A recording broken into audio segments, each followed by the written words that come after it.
तो hi everyone. तो appeals बहुत सारे बच्चों को मैंने टेलीग्राम पे डाला था कि भाई नेक्स्ट रिवीजन वीडियो कौन सा लें। डिस्क्रिप्शन बॉक्स में टेलीग्राम चैनल है, आप ज्वाइन कर सकते हैं। तो बहुत सारे लोगों ने बोला कि अपील्स लो। कुछ लोगों ने टीडीएस के लिए भी बोला, लेकिन मेजोरिटी लोगों ने अपील्स और जीएसटी के सॉरी डीटी के कुछ छोटे छोटे चैप्टर जैसे लाइक गार हो गया, बीईपीएस काइंड ऑफ, जो ना 15-15 मिनट में करवा दो इनको फटाफट, एक क्वेश्चन तो आएगा ही वैसा। तो अगला कुछ ऐसा लेते हैं, पर अभी अपील्स देखते हैं। छोटा सा चैप्टर है, बड़ा इंटरेस्टिंग सा चैप्टर है। जैसे जीएसटी के अंदर भी अपील्स है। जीएसटी के अंदर क्या होता था जीएसटी के अंदर आपका ऐसा होता था like appellate authority, appellate tribunal, high court and supreme court. तो वहाँ पे अपीलेट अथॉरिटी होता था, यहाँ पे उसकी जगह सीआईटी अपील्स है। तो वहाँ पे अपीलेट ट्रिब्यूनल होता था, तो यहाँ पे आईटैट है। High court and supreme court is same. वहाँ पे भी ऐसा होता था कि लाइक क्वेश्चन ऑफ अगर लॉ होगा तो हाई कोर्ट और सुप्रीम कोर्ट में मैटर जाता है, यहाँ पे भी ऐसा ही है, ठीक है।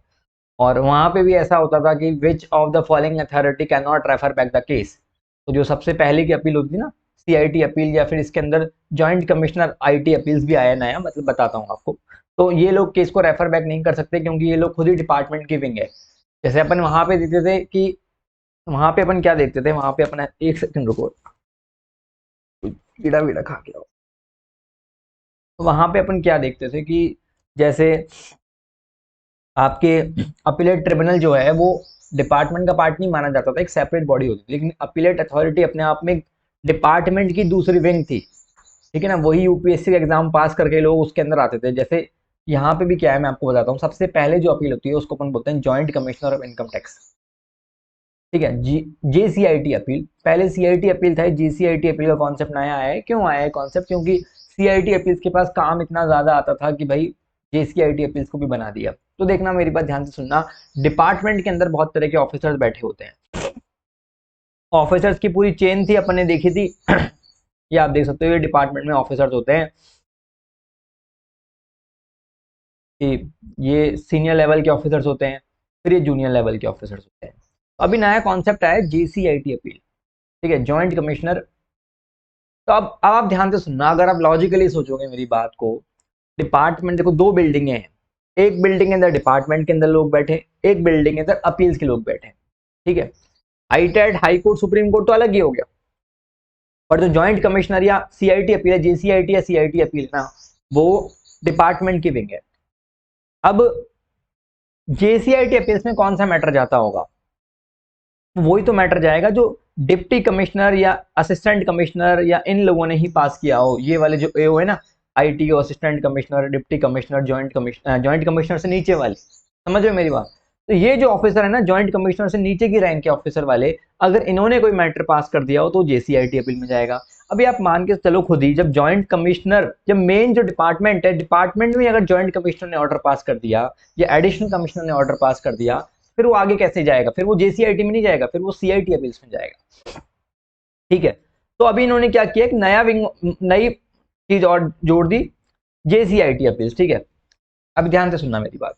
तो अब जेसीआईटी अपील या सीआईटी अपील्स तो क्या है, डिपार्टमेंट की विंग है। अगर आप डिपार्टमेंट के किसी ऑर्डर से सेटिस्फाइड नहीं हो तो आप इस विंग के अंदर जा सकते हो, इस बिल्डिंग के अंदर जा सकते हो 30 डेज के अंदर। कितने टाइम में आप अपील्स में जा सकते हो? 30 डेज के अंदर आप अपील्स में जा सकते हो, जब से आपको ऑर्डर मिला, ठीक है। अगर अब आप इनके ऑर्डर से भी सेटिस्फाइड नहीं हो तो आप आईटेट में जा सकते हो 60 डेज के अंदर। आईटेट से भी अगर आप सेटिस्फाइड नहीं हो तो आप हाई कोर्ट में जा सकते हो 120 डेज के अंदर, लेकिन क्वेश्चन ऑफ लॉ होगा तो ही जा सकते हो। और हाई कोर्ट से भी सेटिस्फाइड नहीं हो तो सुप्रीम कोर्ट में जा सकते हो 90 डेज के अंदर। 90 डेज 120 डेज कहाँ से? प्रीवियस ऑर्डर की डेट से। जैसे जब सीआईटी अपील्स का ऑर्डर आया होगा उसके 60 डेज में आप आईटेट में जा सकते हो, आईटेट के ऑर्डर से 150 डेज में हाई कोर्ट में, फिर सुप्रीम कोर्ट में। जीएसटी में क्या होता था? जीएसटी में ऐसा होता था कि भाई आप अगर मेन अपील्स में जाना चाहते हो तो आपको 3 मंथ का टाइम मिलता था, ठीक है। फिर अपीलेट ट्रिब्यूनल के अंदर भी आपको 3 महीने का टाइम मिलता था। हाई कोर्ट के अंदर 180 डेज का टाइम मिलता था। तो वहां पे अलग प्रोसीजर चलता था, ठीक है। सर दोनों चीजों को लिंक क्यों करवा रहे हो? क्योंकि मेजरली आप सभी के दोनों ही पेपर होंगे, डीटी का भी होगा, आईडीटी का भी होगा। इसलिए सवाल ये आता है कि अपील में जा क्यों रहे हैं? वाह, ऐसा क्या हो गया कि आपको अपील में जाना पड़ रहा है? अपील मतलब सुनवाई, कि साहब जो डिपार्टमेंट के ऑफिसर्स हैं उन्होंने ऐसा ऑर्डर पास कर दिया जिससे हम सेटिस्फाइड नहीं है, खराब ऑर्डर पास कर दिया। अच्छा एक बात सुनना, हमने लिखा joint commissioner of income tax, commissioner of income tax appeals. अब इसके अंदर ध्यान से अगर आप लॉजिकली सोचोगे, तो अगर जॉइंट कमिश्नर से जो नीचे की रैंक के ऑफिसर्स हैं, अगर उन्होंने कोई ऑर्डर पास किया होगा तो आप जॉइंट कमिश्नर वाले पे जाओगे। सपोज करो जॉइंट कमिश्नर या एडिशनल कमिश्नर ने कोई ऑर्डर पास किया होगा तो आप सीआईटी अपील में जाओगे। तो सवाल ये आता है कि अगर ऑर्डर ही कमिश्नर ने पास किया या पीसीआईटी ने पास किया तो कहां जाओगे? नहीं जा सकते ना भाई। जब ऑर्डर ही मान के चलो इस डिपार्टमेंट के कमिश्नर ने पास किया, दो बिल्डिंग है, जो मेन एक तो डिपार्टमेंट है, दूसरा वो अपील्स वाली विंग है।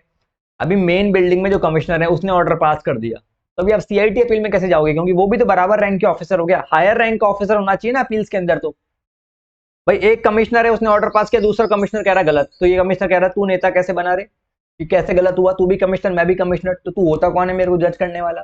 तो फिर उस केस में अगर ऑर्डर कमिश्नर ने पास किया तो आप फिर सीआईटी अपील में नहीं जाओगे, फिर आप आईटेट में जाओगे, है ना? फिर अपील्स, अब ITAT is not a part of the department, ठीक है? आईटेट डिपार्टमेंट का पार्ट नहीं है, उसके अंदर जुडिशियल मेंबर होते हैं, अकाउंटिंग मेंबर होता है, कोई बहुत एक्सपर्ट लेवल के होते हैं, बहुत सीनियर जजेस या एडवोकेट। अकाउंटिंग मेंबर वो होता है या तो वो आईआरएस ऑफिसर हो, जिसको सीए की प्रैक्टिस करते हुए शायद 25 साल हो गए हो या 15 साल भी देख लेंगे, 25 साल हो गए हो, ठीक है? तो इस लेवल का आदमी होना चाहिए। तो आईटेट में डिपार्टमेंट के लोग नहीं, वो अलग ही एक सेपरेट बॉडी है, ठीक है? चलिए जी आगे बढ़ते हैं। चैप्टर बड़ा आसान है, बस हल्का सा लॉजिक समझ आ जाए तो। फिर अभी अपील में जाके हो रहे हैं, अपील कौन सी? सीआईटी अपील या जेसीआईटी अपील में। जैसे डिपार्टमेंट ने आपको स्क्रूटनी का नोटिस दिया 143(3) का, जैसे असेसमेंट प्रोसीजर का मेरा एक वीडियो है, आप देखना जरूर। और ये भी अगर पसंद आ रहा है तो एक बार लाइक जरूर मार देना। 144 बेस्ट जजमेंट असेसमेंट का नोटिस आ गया, 147 का नोटिस आ गया, वो इनकम रीअसेसमेंट वाला, इनकम एस्केपमेंट वाला। 148 में जिसका नोटिस आता है ना, 147, 154, ठीक है? यहाँ मतलब रेक्टिफिकेशन, अगर आपको यहाँ पे कोई तकलीफ हुई, सपोज करो आपको लग रहा है कि डिपार्टमेंट ने ये सही नहीं किया आपके साथ, कोई ऑर्डर था जो फालतू रेक्टिफाई करके आपकी इनकम बढ़ा दी, ठीक है? 147 में जबरदस्ती आपको नोटिस दे रहे हैं, आप सेटिस्फाइड नहीं हो, क्यों दे दिया, इनकम बढ़ा रहे हैं आपकी। 144 में आपका बैड जजमेंट असेसमेंट कर दिया, आप कह रहे हो हमारे साथ गलत हुआ है, हमारी सुनवाई होनी चाहिए, तो आप अपील्स में जाओ, ठीक है? सवाल ये आता है अपील्स में अगर आप चले गए तो कितने टाइम के अंदर वो जो अपील की बॉडी है वो डिसीजन दे देगी। तो जीएसटी के अंदर भी एडवाइजरी टाइम लिमिट थी 1 साल की, यहाँ पे भी 1 साल की एडवाइजरी टाइम लिमिट है, लेकिन 1 साल कहाँ से?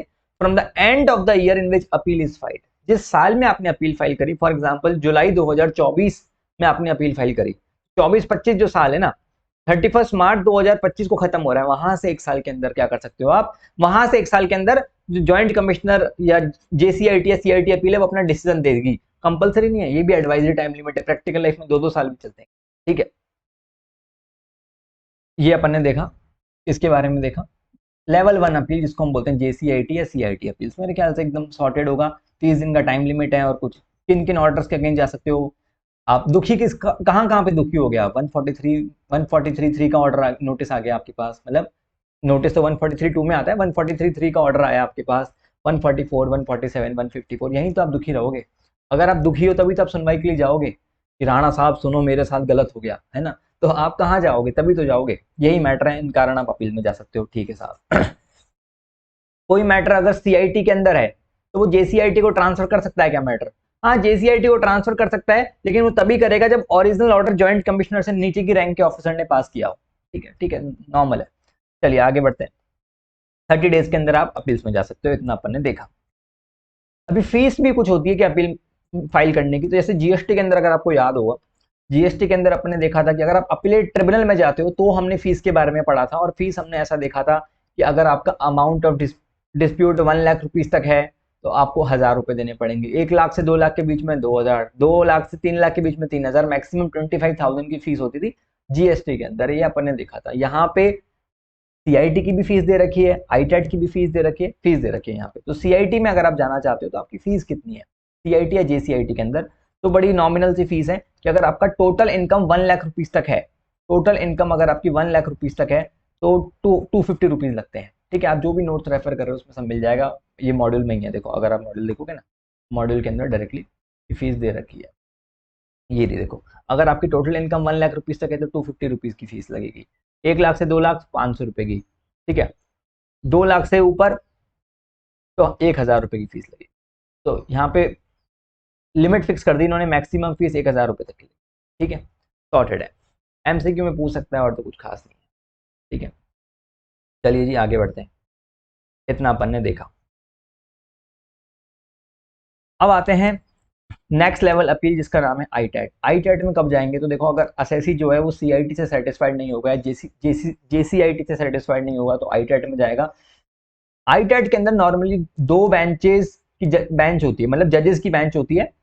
जैसे याद करो जीएसटी के अंदर अपीलेट ट्रिब्यूनल के अंदर भी हमने देखा था कि भाई 2 जजेस की बेंच होती है, वो डिसीजन देते हैं। लेकिन अगर मैटर 50 लाख रुपीस तक का हुआ, अगर 50 लाख रुपए तक का मैटर हुआ, तो यहाँ पे क्या है, अगर आपकी टोटल इनकम 50 लाख रुपए तक है तो सेम ही है, ठीक है, प्रोसीजर लगभग लगभग सेम ही है भाई। तो अगर आपकी टोटल इनकम 50 लाख रुपए तक है तो सिंगल मेंबर बेंच केस को देख लेगा। याद करो जीएसटी के अंदर अब की बारी अमेंडमेंट थे, अगर आप देखोगे ना ये जीएसटी की बुक खुली हुई है, तो हमने क्या देखा था कि अगर सिंगल मेंबर बेंच का केस, नेक्स्ट टाइम के लिए मैं डीटी की बुक बना दूंगा, जैसे आईडीटी की बुक तो बहुत लोग खरीदते हैं ना, बहुत ज्यादा लोग ले लेते हैं, डीटी की बुक बनाएंगे एकदम परफेक्ट बुक। तो यहाँ पे क्या लिखा हुआ, सिंगल मेंबर बेंच, अगर 50 लाख तक का मैटर होता है तो सिंगल मेंबर बेंच ही केस को देख लेता है, अनलेस एंड अनटिल वो क्वेश्चन ऑफ लॉ ना हो। तो आपकी बार अमेंडमेंट सेम डीटी जैसा कर दिया, मतलब ठीक है, सेम डीटी जैसा कर दिया। तो अभी क्या बोला इन्होंने कि देखो अगर आईटैट के अंदर 50 लाख रुपए तक का मैटर होगा, टोटल इनकम होगी 50 लाख रुपए तक, तो सिंगल मेंबर बेंच ही आपका केस देख लेगा। लेकिन अगर उससे ज्यादा है तो 2 जजेस की बेंच बैठती है, वो डिसाइड करती है, ठीक है। कई बार ऐसा भी होता है कि स्पेशल बेंच भी बैठाई जाती है अगर बहुत यूनिक मैटर होता है तो, जैसे हाई कोर्ट सुप्रीम कोर्ट के अंदर भी आपने देखा होगा ना, अगर आप यूट्यूब पे डाल के देखोगे 5 जजेस बैठे हैं एक पर्टिकुलर केस के लिए, ठीक है। बहुत बड़े बड़े केस होते हैं, जैसे केशवानंदा भारती केस लॉ है, उसमें मल्टीपल जजेस बैठे हैं, 11 जजेस भी बैठते हैं, 13 जजेस भी बैठते हैं, 9 जजेस, 7 जजेस। बहुत ही सीरियस जो मैटर होते हैं ना, जहाँ पे लाइक स्पेशली अगर प्रैक्टिकल लाइफ में बात करें आउट ऑफ द बॉक्स जाके, जैसे आपके फंडामेंटल राइट्स हैं, फंडामेंटल राइट्स के साथ अगर छेड़छाड़ हो रही है, उनसे रिलेटेड कोई मैटर है फंडामेंटल राइट से रिलेटेड, तो हाई कोर्ट सुप्रीम कोर्ट में मल्टीपल जजेस की बेंच बैठती है।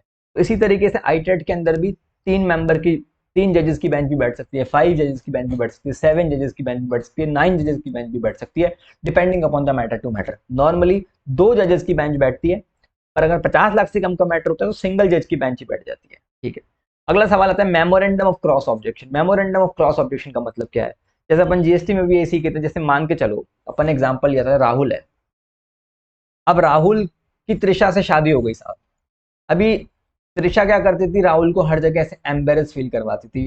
जैसे त्रिशा के घर में कोई भी पार्टीज वगैरह होती थी तो हर जगह यही बोलती थी, अरे राहुल तो बड़ा बेकार इंसान है, मैं तो शादी करके परेशान हो गई, इसके अंदर ये कमी है, इसके अंदर वो कमी है ना, ये तो दीवार में से मिट्टी खाता है, कुछ भी बोलती रहती थी।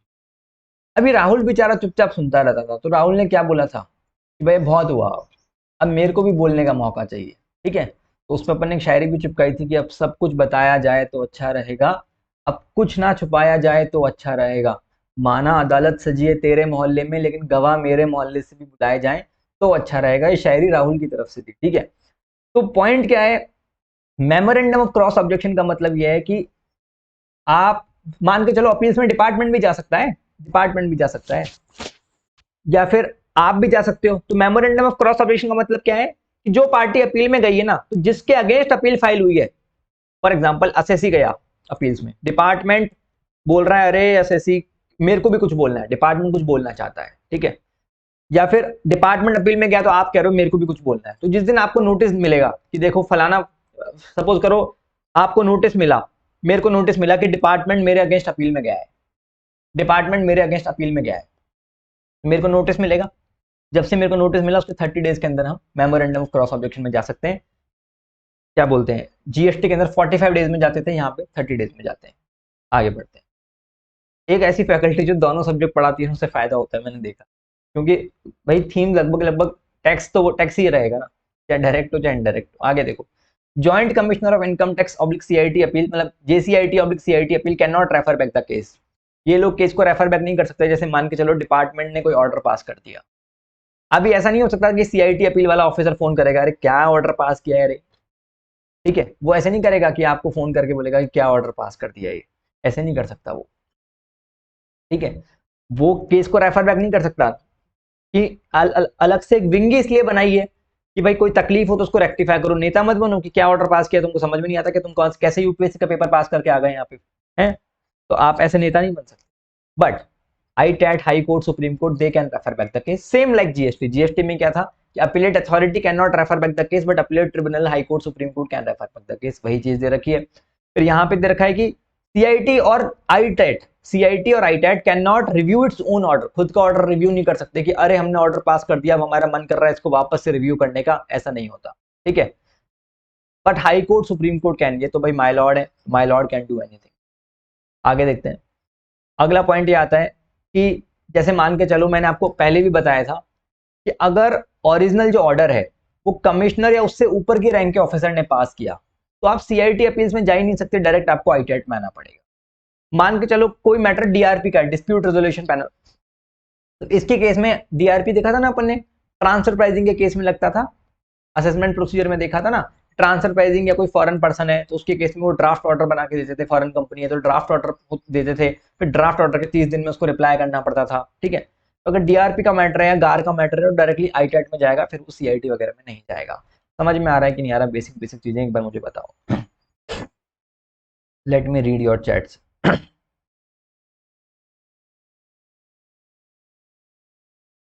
बहुत ही बढ़िया, परफेक्ट है। ठीक है, आगे बढ़ते हैं, आगे बढ़ते हैं।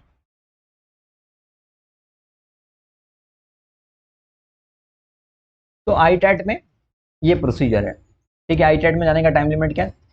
60 डेज टाइम लिमिट है, ठीक है, 60 डेज टाइम लिमिट है। और मतलब मेमोरेंडम ऑफ क्रॉस ऑब्जेक्शन कितना है? 30 डेज। सॉर्टेड है साहब। 50 लाख से कम का मैटर होगा तो सिंगल मेंबर बेंच ही केस को देख लेगा, ठीक है। अच्छा, एक पॉइंट ये भी होता है स्टे ऑफ डिमांड। जैसे सपोज करो, क्या होता है कई बार एसएससी के पास पैसे नहीं होते, भाई एसएससी की डिमांड आ गई 10 करोड़ रुपए की, ऑर्डर आ गया, अभी भाई मैटर अपील्स में गया हुआ है।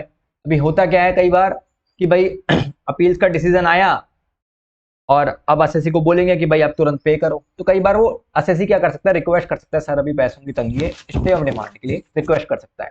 आईटेट क्या कर सकता है, 180 डेज के लिए स्टे ऑफ डिमांड कर सकता है आपका, बोल सकता है आपका केस होल्ड पे है 180 दिनों के लिए, कोई दिक्कत की बात नहीं है। पर उस केस में आपको टोटल जितना भी आपके पास डिमांड ऑर्डर है ना, उसका 20% ऐसा देना पड़ेगा प्री डिपॉजिट। मान लो कि आपको 20% तो चुकाना पड़ेगा। जीएसटी के अंदर जो प्री डिपॉजिट होता था वो अलग केस था, वो मैंडेटरी होता था जीएसटी के अंदर कि आप अगर अपील्स में जा रहे हो तो आपको प्री डिपॉजिट जमा कराना पड़ता था। अपीलेट अथॉरिटी में 10%, वो भी टैक्स इन डिस्प्यूट का, और अपीलेट ट्रिब्यूनल के अंदर 20% जमा कराना पड़ता था subject to a maximum limit, याद होगा। बट यहाँ पे ऐसा नहीं है कि प्री डिपॉजिट है, यहाँ पे ऐसा बोला है कि आपको 20% जमा कराना पड़ेगा अगर आप डिमांड पे स्टे चाहते हो। स्टे मतलब जैसे अपन बोलते हैं ना कि आप कोई कोर्ट से स्टे ऑर्डर लिया है, तो अभी जब तक वो स्टे ऑर्डर नहीं हटेगा तब तक आप कोई भी काम नहीं कर सकते, ठीक है। जैसे कि प्रॉपर्टी पे स्टे ऑर्डर लग जाता है, इसे स्टे ऑफ डिमांड, कि भाई आपकी डिमांड थी, डिपार्टमेंट बोलेगा जो आपकी डिमांड थी ना, चाहे वो टैक्स की हो, इंटरेस्ट की हो, पेनल्टी की हो, कोई सी भी हो, उसका 20% आप दे दो, 20% दे दो। 180 डेज के लिए आपका ऑर्डर जो है वो स्टे पे रख सकते हैं। ये टाइम लिमिट डिपार्टमेंट 365 डेज से भी बढ़ा सकता है, एडिशनल टाइम लिमिट भी कर सकता है, ठीक है, एडिशनल। जैसे मान के चलो डिपार्टमेंट ही अभी अपील का जजमेंट ही नहीं आ रहा, तो फिर तो उसको और डिपार्टमेंट क्या कर सकता है, उसको एक्सटेंड कर सकता है मैक्सिमम 365 डेज के लिए, ठीक है। आगे बढ़ते हैं। इस पे एक केस लगा है पेप्सी को करके, वो भी मैं आपको बताऊंगा, सुनना। सवाल ये आता है कि अब आप अपीलेट ट्रिब्यूनल के अंदर गए, अपीलेट अथॉरिटी के अंदर गए, तो आप अपीलेट अथॉरिटी के सॉरी सीआईटी अपील्स में गए तो आपको कुछ फीस देनी पड़ी थी। फीस अपने देखी थी वो 250 रुपए, 500 रुपए, 1000 रुपए ऐसी फीस देनी पड़ी थी आपको। यहाँ पे भी फीस है। यहाँ पे कितनी फीस है अपीलेट सॉरी आईटेट के अंदर कितनी फीस है? आईटेट के अंदर फीस है 500 रुपए। देखो यहाँ पे कितनी थी कि अगर आपकी टोटल इनकम 1 लाख तक थी, वहां पे 250 रुपीज की फीस थी, यहाँ पे 500 रुपए हो गई, ठीक है।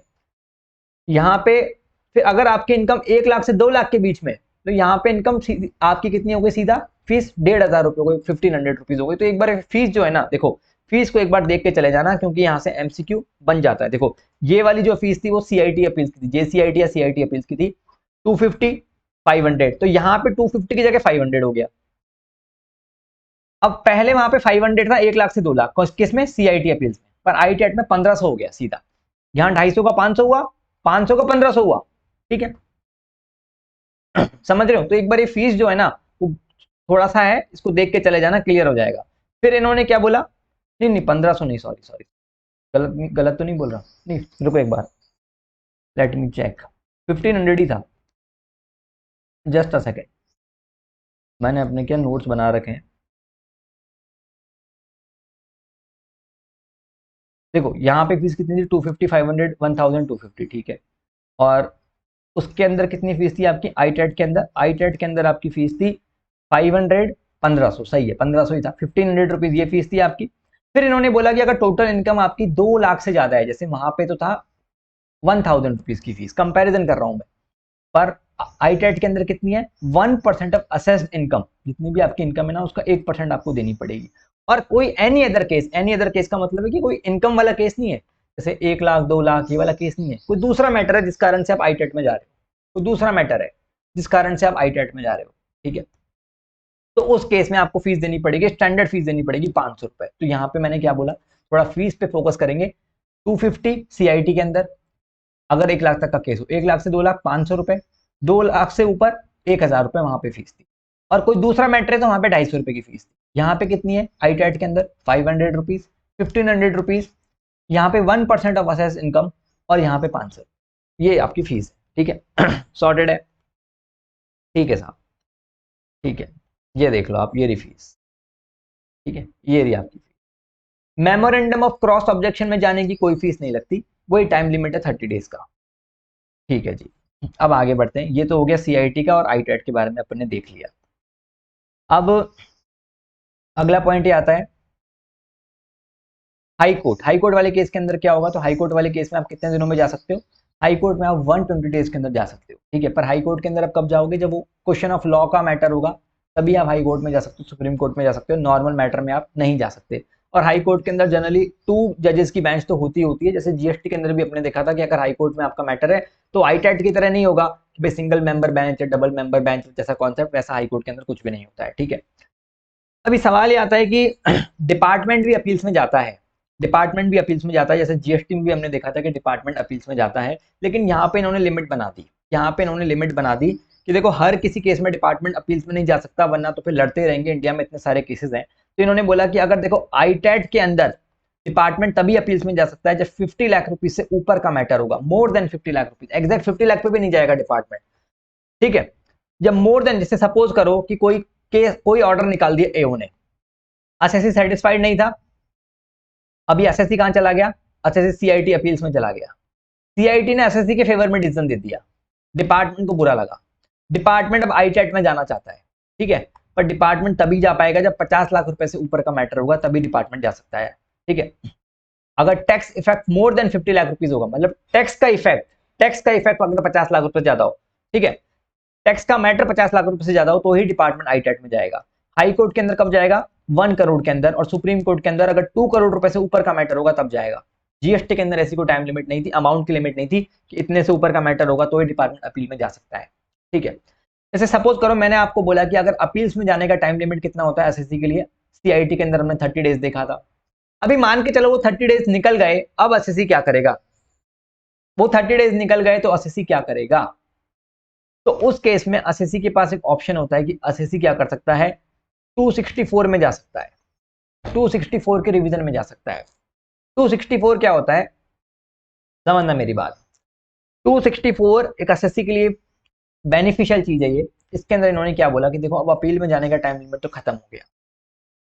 प्रैक्टिकल लाइफ में बहुत सारे SSC जो होते हैं जिनको होश ही नहीं होता, नोटिस आके पड़े रखे होते हैं, कोई पता ही नहीं 30 दिन कब निकल जाते हैं। अब बोलेगा अरे अरे मेरे को तो अपील में जाना था, मेरे को तो CIT अपील में जाना था, मैं क्या करूं?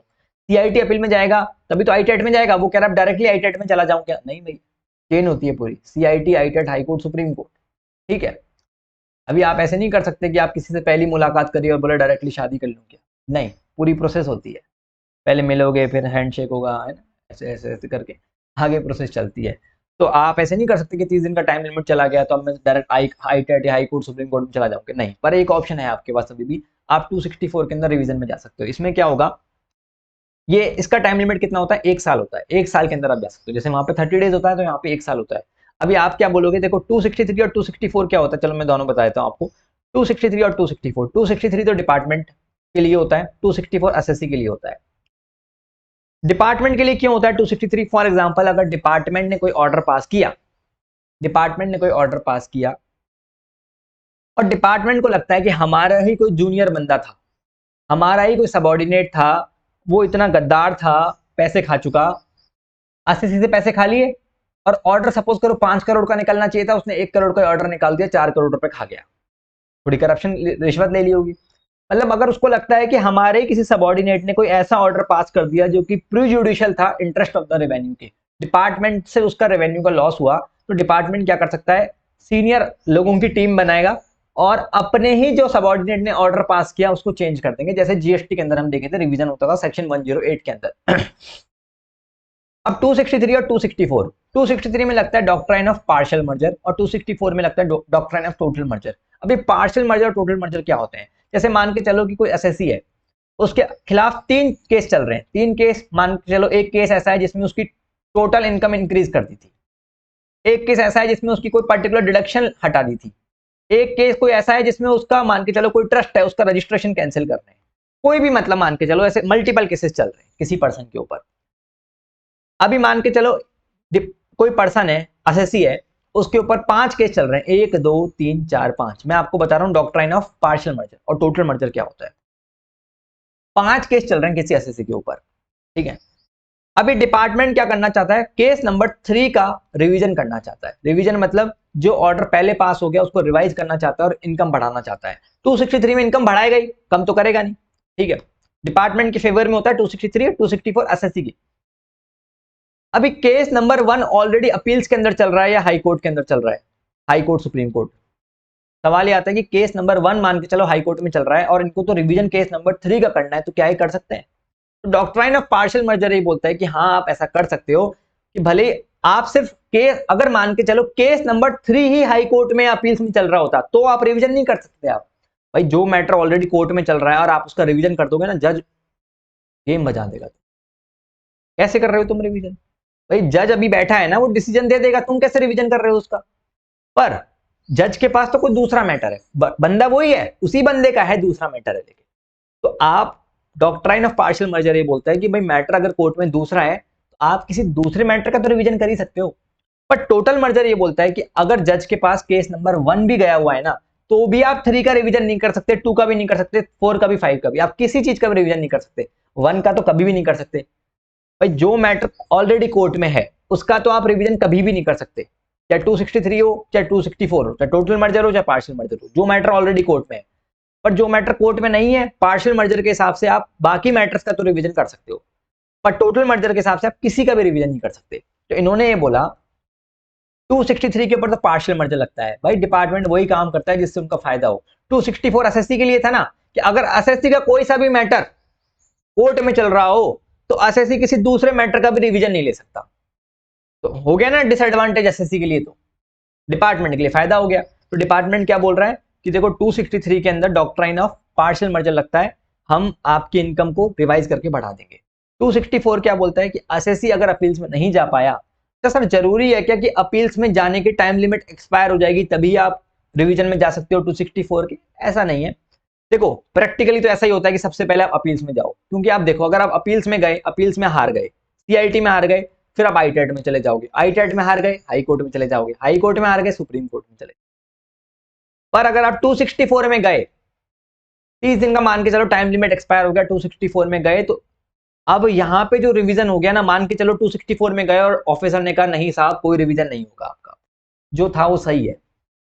पर हाँ 264 के अंदर वो आपकी इनकम बढ़ा नहीं सकता। ऐसा नहीं कि 264 के अंदर बेचारा एसएससी गया था, मालिक एक काम करो ना मालिक, देखो तो सही मेरी इनकम, मैं 30 दिन का मेरा टाइम लिमिट एक्सपायर हो गया, डिपार्टमेंट कह रहे अरे तुम्हारी इनकम कम नहीं होगी ये तो बढ़ेगी। तो भाई उसको क्या रुलाने भेजा था क्या? जैसे आप आईसीआई के पास रेवोल्यूशन के लिए जाते हो, मालिक एक बार देखो ना मेरे 40, मेरा 35 नंबर ही आए, मेरे 45 आने चाहिए, देखो ना।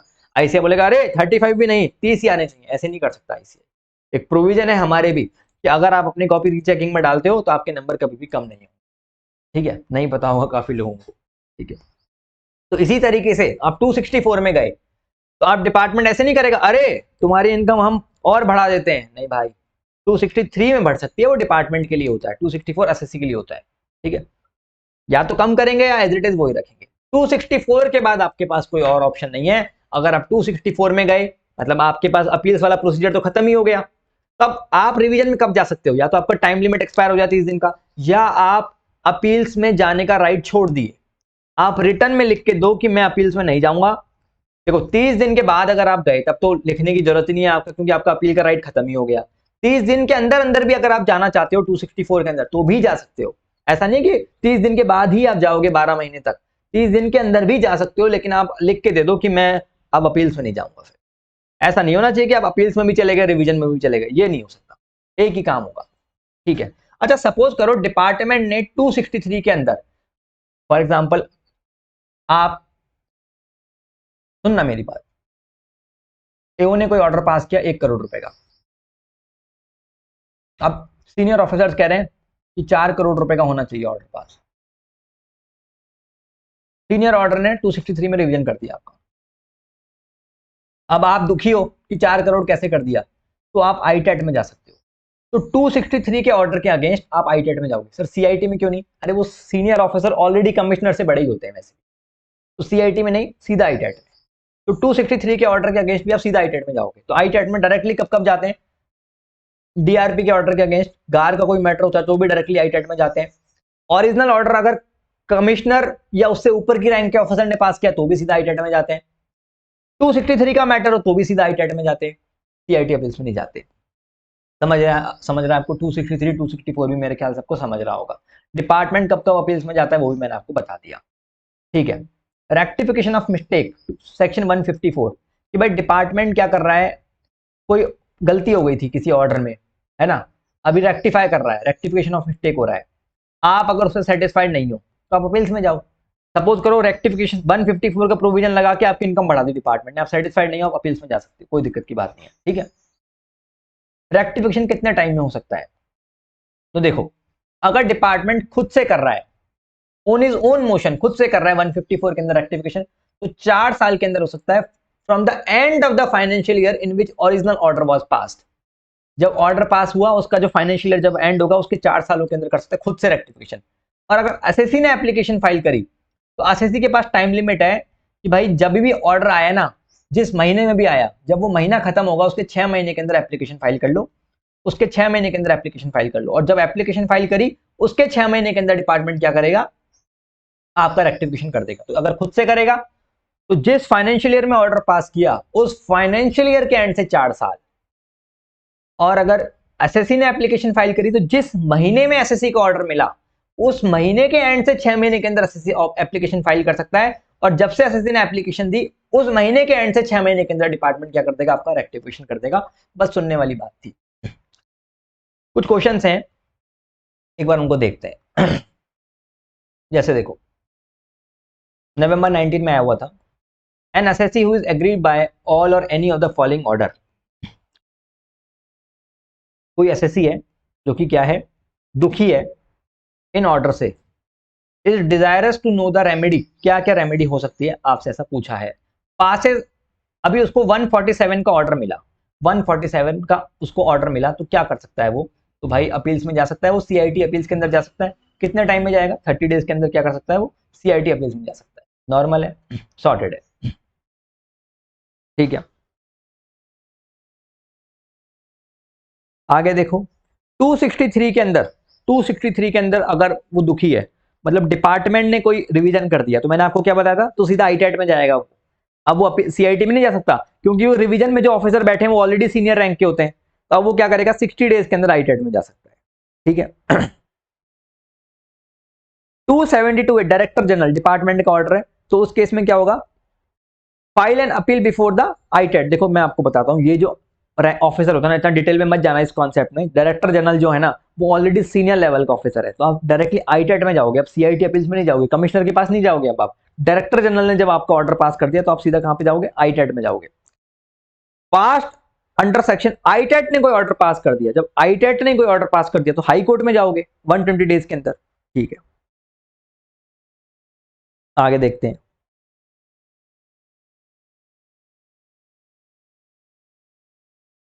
Question number 2, an SSC who had been served with an order of assessment 143 का ऑर्डर मिला एसएससी को, उसने सीआईटी के पास एप्लीकेशन फाइल करी, कितने को तारीख को ऑर्डर मिला उसको, 1 जनवरी को, एप्लीकेशन फाइल कर दी 11 जनवरी को, 30 डेज में कर दी। ठीक है, however the CIT refused to entertain the application on the pretext of premature application। CIT बोल रहा है कि नहीं नहीं ये तो गलत है। ठीक है, CIT क्या कह रहा है कि आपने क्या कर दिया, गलत एप्लीकेशन फाइल कर दी, जल्दी एप्लीकेशन फाइल कर दी। देखो इसका आंसर देखो, an assessee was agree by the order of AO, pass on this, कब पास किया, 1 जनवरी 2024 को ऑर्डर पास किया। हैड मूव्ड एन एप्लीकेशन, देखो आप याद करो 30 दिन कहां से होते हैं, 30 दिन कहां से होते हैं, ध्यान से सुनना। देखो had moved an application for revision of order on, revision के लिए इन्होंने एप्लीकेशन फाइल कर दी सीधा 264 में, सीधा ही रिवीजन में चले गए 264 में। तो भाई पहले इनको सीआईटी अपील्स के पास जाना चाहिए था। फिर आप, इनके पास दो राइट है, या तो आप 30 दिन में सीआईटी अपील के पास जाओ, अगर वो टाइम लिमिट निकल जाता है तो 12 महीने थे आपके पास 264 में जाने के, या फिर आप अपना राइट छोड़ो। तो देखो the order passed by AO under section 143(3) is an order appealable before the joint commissioner और कमिश्नर। सीआईटी या जेसीआईटी अपील के पास जाओ, 30 दिन का टाइम लिमिट होता है। तो 30 दिन का अभी तक टाइम लिमिट खत्म ही नहीं हुआ आपका, और ना ही आपने अपना राइट वेव ऑफ किया। या तो आप अपना राइट वेव ऑफ कर दो या टाइम लिमिट खत्म हो, तभी आप जा सकते हो 264 में। तो जो डिपार्टमेंट कह रहा है वो सही कह रहा है। समझ में आ रहा है कि नहीं आ रहा आपको? तो जो डिपार्टमेंट कह रहा है वो क्या कह रहा है, सही कह रहा है। आगे देखो question number 3, examine the correctness or otherwise of the following statement with reference to the provision of income tax. An appeal before ITAT cannot be decided in the event of difference of opinion between judicial member। देखो समझना मेरी बात, अगर क्या होता है, जैसे अपन ने बोला था कि डबल मेंबर बेंच होती है, अभी डिफरेंस ऑफ ओपिनियन होगा तो क्या होगा, इन्होंने लिखा है appeal before ITAT can not be decided in the event of difference of opinion. तो देखो अगर कोई डिफरेंस ऑफ ओपिनियन है तो ऐसा नहीं होगा कि अब उसका कोई सॉल्यूशन ही नहीं है, कि भाई ये कुछ आधे मेंबर कुछ और कह रहे हैं, आधे मेंबर कुछ और कह रहे हैं, हमें समझ में नहीं आ रहा क्या करें। तो ऐसा नहीं कि अब आप एसएससी को बोलोगे सॉरी भाई साहब हाथ जोड़ते हैं गलती हो गई, हमारे पास इसका कोई सॉल्यूशन नहीं है, ऐसे नहीं करोगे आप।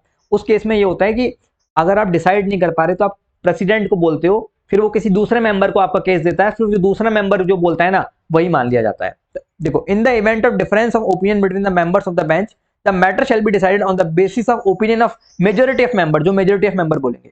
इन cases the member are equally divided they shall state the point of difference and shall be referred by the president. Matter president के पास जाएगा, फिर प्रेसिडेंट क्या करेगा, दूसरे मेंबर को देगा, और फिर वो लोग जो बोलेंगे वो हिसाब से डिसाइड हो जाएगा आपका। तो ऐसा नहीं है कि कोई डिसीजन ही नहीं देंगे अपन, ऐसा नहीं कि कोई डिसीजन ही नहीं देंगे, डिसीजन तो होगा, दूसरे तरीके से होगा।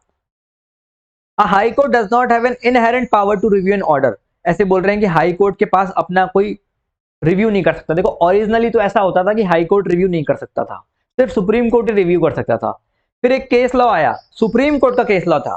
सुप्रीम कोर्ट के केस लॉ में ऐसा था कि कोई मेघालय स्टील करके केस लॉ था, सुप्रीम कोर्ट ने कहा कि हाई कोर्ट भी कर सकता है भाई, हाई कोर्ट भी कर सकता है, हाई कोर्ट के सुप्रीम कोर्ट की जितना ही है वो भी कम नहीं है हाई कोर्ट। तो फिर उस केस लॉ को इन्होंने बोला, उस केस लॉ के रेफरेंस से कि हाँ भाई हाई कोर्ट भी रिव्यू कर सकता है, ऐसा नहीं है कि हाई कोर्ट नहीं कर सकता। ठीक है आगे देखते हैं।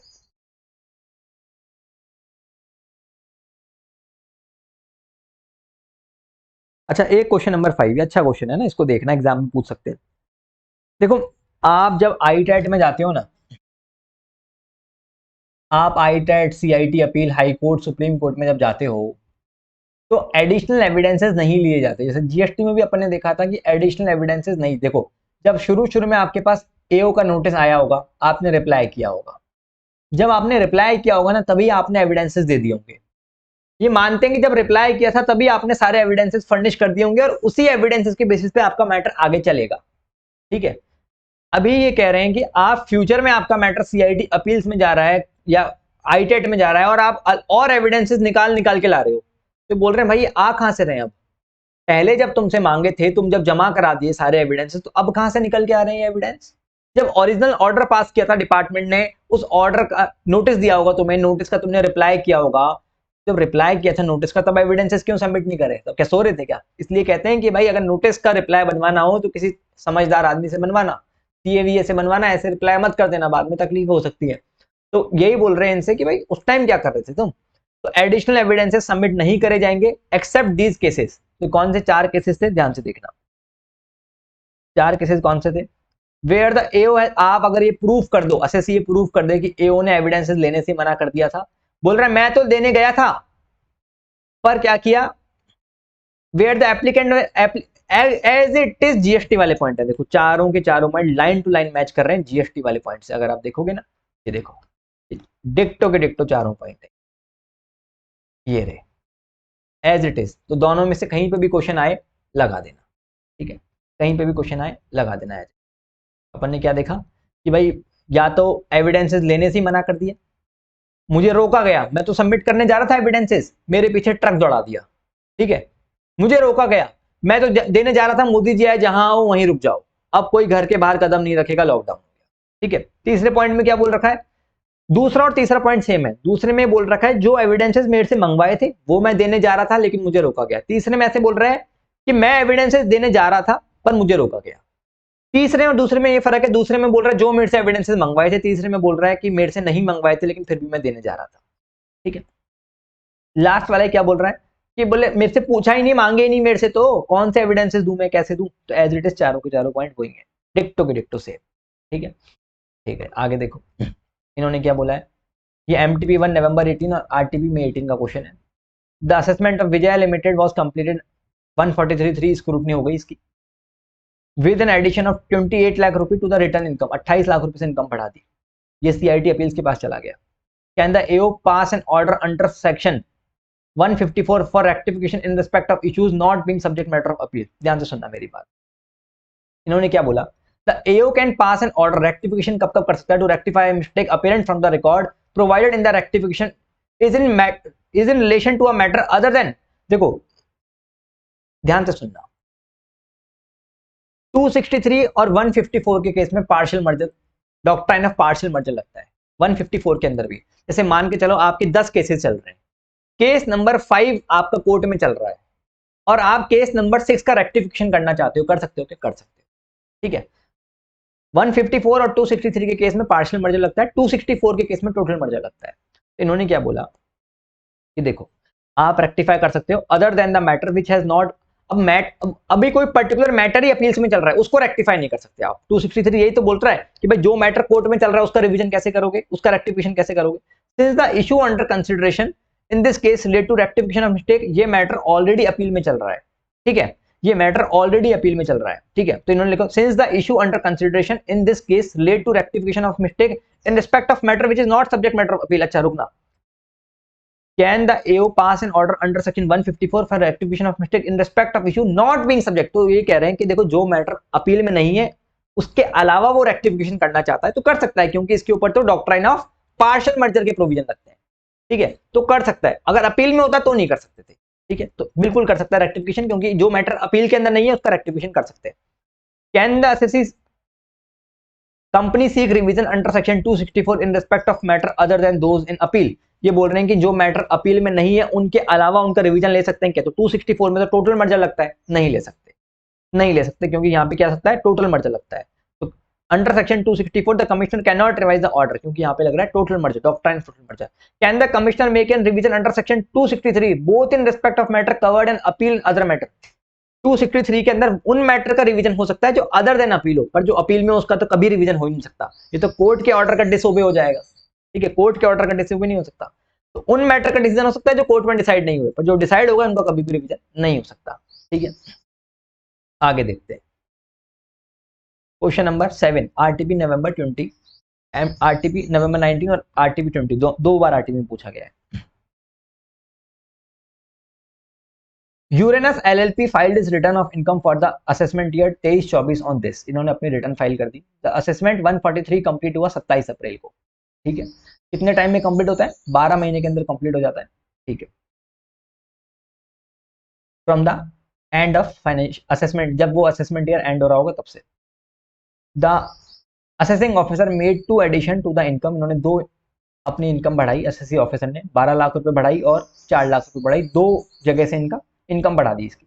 The LLP being agreed contested the addition of 12 lakh rupees under section 69 file and appeal, उसको इस 12 लाख से तकलीफ है, 4 लाख से तकलीफ नहीं एसएससी को, 12 लाख से तकलीफ है, वो क्या गए अपील में गए, CIT अपील्स में। The appeal was decided on 12th of Feb 2025 against the LLP। In March 2025 the LLP approaches you whether it should apply for revision to principal.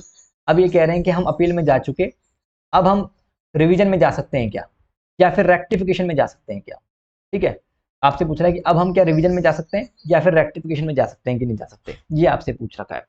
तो देखो समझना मेरी बात ध्यान से, 264 के अंदर हम रिवीजन में जा सकते हैं क्या, आपसे ऐसे पूछ रहा है, किस मैटर के लिए पूछ रहा है रिवीजन के लिए, ये इस 4 लाख रुपए के लिए, ये जो 4 लाख रुपए का मैटर है ना, देखो 12 लाख रुपए के मैटर के लिए तो CIT अपील्स में गए, सुनना मेरी बात ध्यान से, 12 लाख रुपए मैटर के लिए तो CIT अपील्स में गए, अपील्स ने इनका डिसीजन दे दिया, ठीक है।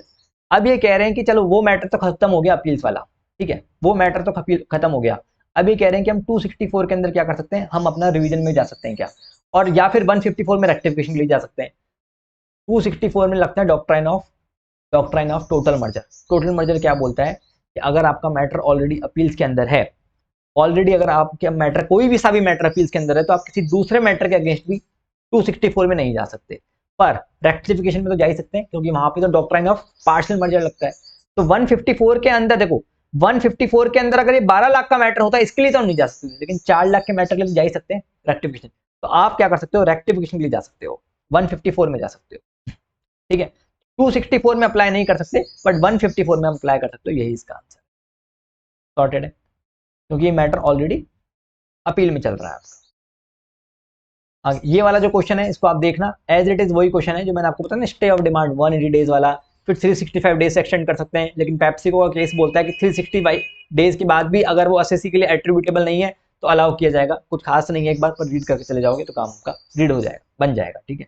तो अगर आपने इसके कॉन्सेप्ट ढंग से समझ लिए ना, तो आप क्वेश्चन तो इजीली कर लोगे। मैंने आपके सारे मेन जो इंपॉर्टेंट क्वेश्चन एग्जाम में इंस्टीट्यूट पूछता है ना, वो सारे उठाए मैंने, ठीक है। कहना rectification order under section 254 of the income tax can be passed by ITAT beyond 6 months from the end of the month in which the order sought to be rectified was passed। तो ये बोल रहा है कि क्या ITAT का matter 6 महीने के बाद भी पास हो सकता है क्या, तो इसका एक केस लॉ है, वो आप पढ़ लेना, कुछ खास काम का क्वेश्चन ये भी नहीं है, ठीक है। पर मैंने आपके जो क्वेश्चन आपको देखने चाहिए, आप बोलोगे ना कि खास काम का कैसे नहीं है, आपने तो इंपॉर्टेंट क्वेश्चन ही लिखे, वैसे तो सारे इंपॉर्टेंट हैं, लेकिन फिर भी ये बी कैटेगरी के क्वेश्चन में आते हैं, तो आप इनको एक बार देख लोगे तो काम बन जाएगा। लेकिन जितना भी मेन मैटर था वो मैंने आपको पढ़ा दिया, इतना भी आप पढ़ के चले गए तो बहुत है। अभी डिटेल में जाओगे तो ये आ सकता है कि भाई मेंबर्स किस तरीके के होते हैं, कोई आपको अगर अपील्स में जाना है तो कौन सा फॉर्म सबमिट करना पड़ेगा, ये सब डिटेल की बातें हैं। इतना आपको पढ़ने की जरूरत नहीं है, अभी आपके पास टाइम भी नहीं है। जितना मैं आपको बता रहा हूँ फीस वगैरह ये सब आप देख के चले जाना, एमसीक्यू में आपका काम हो सकता है, ठीक है। मोर देन सफिशिएंट है, अपील इसके बाहर आपसे जनरली कुछ नहीं पूछा जाएगा, 95% प्लस चांसेस हैं, जितना मैंने आपको बताया उसके बाहर से अपील नहीं पूछेंगे। क्वेश्चन नंबर 7 इंपॉर्टेंट है, इसको स्टार लगा लेना, यहाँ से क्वेश्चन काफी बार एग्जाम में पूछा जाता है क्वेश्चन नंबर 7 के केस में, ठीक है। चलिए, thank you so much. Video पसंद आया तो लाइक करना, और फिर अगला रिवीजन वीडियो लेते हैं अपन, ठीक है।